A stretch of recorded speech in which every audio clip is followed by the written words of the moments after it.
بسم اللہ الرحمن الرحیم۔ لاکھوں کروڑوں درود و سلام محمد مصطفیٰ صلی اللہ علیہ وسلم اور آل محمد پر۔ میں ہوں عمر دراز گوندل۔ آج دن کا آغاز ہوا تو جناب علی عمران خان کو اسلام آباد سے پہلی سلامی دی گئی ہے، اور جب اسلام آباد کا ذکر ہوتا ہے تو اسلام آباد کے اندر ظاہر ہے بہت ساری ایسی جگہ ہیں جہاں سے سب کچھ ہوتا ہے۔ تو آپ جانتے ہیں کہ آج کل روزانہ کی بنیاد کے اوپر ہمیں بھی یاد کرنا پڑتا ہے کہ آج عمران خان کا کون سا معاملہ ہے، آج عمران خان کا کون سا کیس لگا ہوا ہے، کہاں کہاں لگا ہوا ہے۔ اب کچھ تو اڈیالہ کے اندر سنے جا رہے ہیں، کچھ اسلام آباد میں بھی ہیں۔ تو آج اسلام آباد کی جب بات کرتے ہیں تو پھر جسٹس عامر فاروق صاحب کے تو کیا ہی کہنے۔ جسٹس عامر فاروق صاحب کو آپ بھول نہیں سکتے۔ میں ایک سوال آپ کے سامنے رکھتا ہوں جس کا جواب آپ میرے سے بہتر دے سکتے ہیں، وہ کیا ہے؟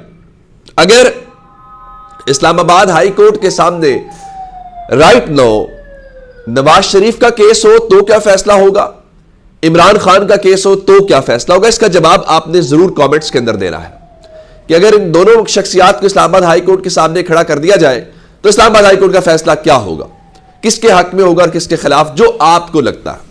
اب ہوا کیا؟ ہوا یہ کہ جسٹس عامر فاروق صاحب کی عدالت کے اندر کیس آتے ہیں۔ ایک تو عمران خان کا کیس وہ سنتے خود ہیں، حالانکہ ان کی جانب سے کئی بار کہا گیا ہے کہ وہ کیسز ان کے نہ سنیں۔ اس کے بعد فیصلہ چھوٹی سی چیز ہوتی ہے، وہ لمبی چوڑی چلتی ہے۔ پھر جس طرح توشہ خانہ کا فیصلہ انہوں نے معطل کرنا تھا، 1 منٹ کا کام نہیں تھا، ایون میرٹس کے اوپر بات ہوتی رہی، چلے پھر فیصلہ ہو جاتا ہے، پھر فیصلہ محفوظ کر لیا جاتا ہے، بھول جاتے ہیں، جس طرح بہت ساری باتیں ہیں۔ تو اب ہوا کیا کہ عمران خان نے توشہ خانہ کے حوالے سے اس الیکشن کمیشن کا جو فیصلہ تھا اس میں اپیل دائر کی ہوئی تھی، اور اپیل پھر واپس لینے کی درخواست کر دی، کیونکہ ہوا یہ کہ درخواست دائر ہو گئی اسلام آباد میں بھی، درخواست دائر ہو گئی لاہور ہائی کورٹ میں بھی۔ انہوں نے 21 اکتوبر 2022 کا فیصلہ چیلنج کیا تھا، تو وہ فیصلہ عمران خان چاہتے تھے کہ ان کا کیس اسلام آباد ہائی کورٹ کی بجائے لاہور ہائی کورٹ میں سنے۔ تو چیف جسٹس صاحب نے 13 ستمبر کو یہ فیصلہ محفوظ کر لیا تھا، اور فیصلہ صرف یہ سنانا تھا کہ کیا عمران خان کا کیس یہاں پہ چلے گا یا عمران خان کا جو کیس ہے وہ جو ہے ادھر چلے گا۔ اچھا، 18 جنوری کو یعنی 21 اکتوبر 2022 پچھلے سال کا فیصلہ ہے، اور عمران خان نے 18 جنوری کو درخواست دائر کی تھی، یعنی اپیل واپس لینے کی درخواست دائر کی تھی۔ 18 جنوری کے بعد 13 ستمبر، جنوری پہلا مہینہ ہے اور ستمبر جو ہے وہ 9واں مہینہ ہے، تو 9 مہینے لگے اس کے اوپر فیصلہ کرنے میں، اور پھر ستمبر کے اندر فیصلہ محفوظ ہو گیا، اکتوبر بھی گزر گیا، نومبر بھی گزر گیا، دسمبر آ گیا۔ 3 مہینے کے بعد آج اب سے تھوڑی دیر پہلے ان کی عدالت نے فیصلہ سنا دیا ہے۔ اور فیصلہ کیا؟ فیصلہ یہ ہے کہ جسٹس عامر فاروق صاحب کی عدالت سے کیا ہو سکتا ہے، عمران خان کے حق میں فیصلہ آئے گا یا عمران خان کے خلاف فیصلہ آئے گا؟ موجودہ حالات لے کے تو نہیں لگتا کہ عمران خان کے حق میں کوئی چیز آئے۔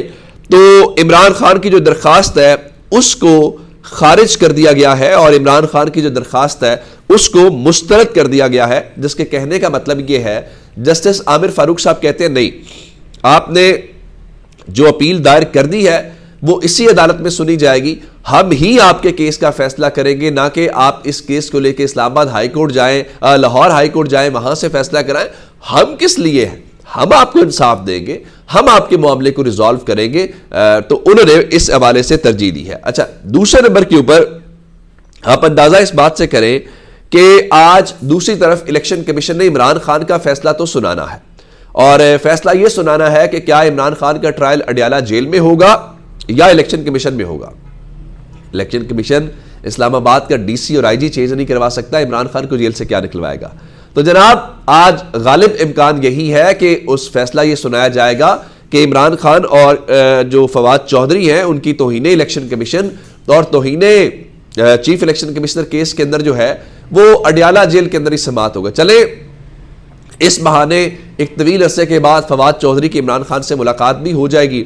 اب دیکھتے ہیں کہ عمران خان ملاقات کرتے ہیں نہیں کرتے، یا جس طرح اسد عمر کے ساتھ کیا، اسلام لیا بس ٹھیک ہے اور اس کے بعد سائڈ پہ بیٹھ گئے، اس صورتحال کا سامنا ہوتا ہے۔ اچھا، دوسرے نمبر کے اوپر ابھی ایک اور معاملہ بھی ہے، ٹلا نہیں ہے ابھی، الیکشن کمیشن کا تیسرا ایک اور سن لیجئے، القادر ٹرسٹ والا کیس ہے، وہ بھی آج اسلام آباد کے ہائی کورٹ، اسلام آباد کے جو جج محمد بشیر ہے ان کی عدالت کے ذریعے کیس لگنا ہے، اور بشرا بی بی کی جو درخواست ضمانت ہے وہ آج تک ہے، اور باقی پھر پچھلی سماعت کے اوپر جو وکیل تھے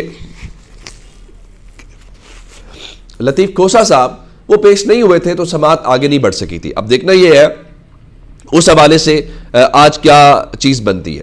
اچھا، میں آپ کو یہ بتا دوں کہ اس ساری صورتحال میں ایک فیصلہ جو انوار الحق کاکڑ سرکار نے کیا ہے وہ بہت امپورٹنٹ ہے۔ ایک تو آپ جانتے ہیں پیسے نہیں دے رہے تھے، الیکشن کمیشن نے نوٹس لیا تو 17 ارب روپیہ ان کو جاری کر دیا گیا ہے۔ اب دوسرا ایک اور ہے، وہ فوج مانگ رہے ہیں اور خط لکھا ہے اور بتایا کہ ہمیں اویلیبلٹی بتائی جائے کہ الیکشن کے اندر فوج کو تعینات کرنا ہے۔ تو اب جو 2.5 لاکھ سیکیورٹی اہلکار ہیں وہ چاہیے الیکشن کمیشن کو الیکشنز کروانے کے لیے۔ اب ذرا امپورٹنٹ دیکھیے گا، کل فضل الرحمان صاحب نے جو فرمایا ہے کہ دیکھیے جی 2 صوبے بد امنی کی لپیٹ میں ہیں، رات کو مسلح افراد سڑکوں کے اوپر ہوتے ہیں، یہ وہی بات کہہ سکتے ہیں ہماری تو ضرورت اور مجال نہیں ہے۔ تو اور کہا جی ایسے میں الیکشنز کیا ہوں گے؟ اب وہ جو 2.5 لاکھ سیکیورٹی اہلکار ہیں وہ آپ نے دینے ہیں، اور عرفان قادر ٹی وی کے اوپر بیٹھ کے بتا رہے تھے کہ جی کوئی چیز امپورٹنٹ نہیں ہے، ہر چیز جو ہے وہ نیشنل سیکیورٹی اور نیشنل انٹرسٹ کے حساب سے دیکھی جائے گی۔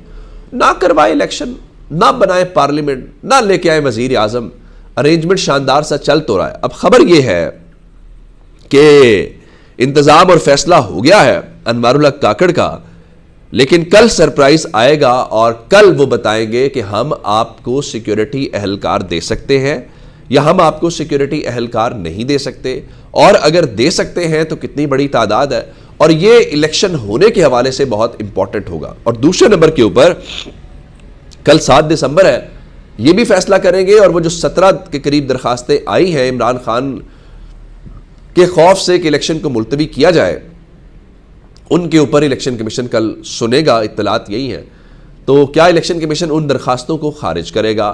کیا الیکشن کمیشن ان درخواستوں کے ساتھ پروسیڈ کرے گا اور یہ کہے گا کہ جی وہ بالکل درست کہہ رہے ہیں اور حالات ایسے نہیں ہیں کہ ہم الیکشن کروا سکیں؟ اور حالات ایسے کیسے ہوں؟ مثال کے طور کے اوپر کہ تماشا بٹھا دیا گیا، آپ اندازہ کریں کہ ڈی اے پی کھاد ہے، یوریا کھاد ہے، ذرا اس کی قیمت جا کے لوگوں سے پوچھیں، اور ان سے پوچھیں کہ کسانوں کے ساتھ ہو کیا رہا ہے۔ اور محسن نقوی سرکار ٹی وی کے اوپر بیٹھ کے اور وہ اپنی میڈیا مینجمنٹ کے ذریعے وہ کہہ رہے ہیں جی پنجاب کے اندر یہ تو حال ہے کہ کسان بیچارے کے ساتھ ایک تو بھی جب اس کی چاول کی فصل آئی، جب اس کی بیچنے کی باری آئی تو آپ نے اس کی قیمت گرا دی، تو وہ آپ کو ضرورت نہیں ہے۔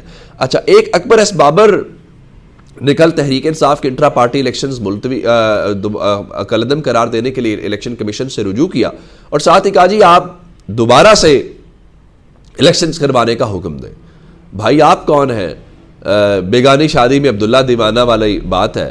اب یہ جو بیگانی شادی میں عبداللہ صاحب ہیں، کیا یہ تحریک انصاف کے رکن ہیں؟ تحریک انصاف نے تو کل ان کے متعلق بتا دیا تھا کہ ہم نے ان کو نکال دیا ہوا ہے، اور انہوں نے کہا کہ یہ ٹاؤٹ ہے۔ پھر یہ کہا کہ تحریک انصاف کو الیکشن سے باہر رکھنے کی جو سازش ہے اکبر ایس بابر کو اس کے لیے لانچ کیا گیا، لیکن آج حکومت کے اندر سے آواز آئی ہے، اور کنور دلشاد جو پنجاب میں نوازے گئے ہیں اور ان کی موجیں لگی ہوئی ہیں محسن نقوی سرکار کے اندر، تو وہ بھی ماننے کے لیے ضروری مان گئے ہیں کہ انٹرا پارٹی جو الیکشنز ہیں ان کو چیلنج کرنے کے لیے پارٹی کا بنیادی ممبر ہونا ضروری ہے۔